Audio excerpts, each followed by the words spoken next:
আসসালামু আলাইকুম, সবাই কেমন আছেন? আশা করি সবাই ভালো আছেন।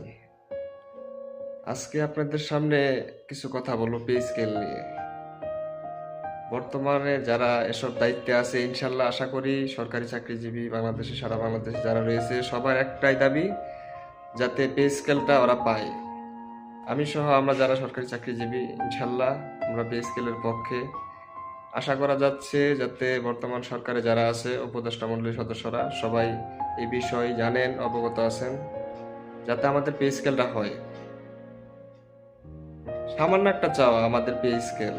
বর্তমান প্রেক্ষাপটে আপনি দেখেন সমাজে চলতে গেলে ঢাকা অথবা ঢাকার বাইরে যারা বাসা নিয়ে থাকে সরকারি চাকরিজীবী যারা রয়েছে সবাই কিভাবে তাদের পরিবার পরিজন নিয়ে বসবাস করতেছে এই সামান্য বেতনে। তাই আশা করব বর্তমান উপদেষ্টারা যারা রয়েছেন এই বিষয়টি চিন্তা ভাবনা রাখবেন যাতে আমাদের পে স্কেলটা, আমাদের একটাই চাওয়া যাতে আমাদের পে স্কেলটা হয়। বর্তমান সরকারের কাছে একটাই দাবি যাতে আমাদের পে স্কেলটা দেওয়া হয়, একটাই চাওয়া। ধন্যবাদ, সবাই ভালো থাকবেন। আসসালামু আলাইকুম।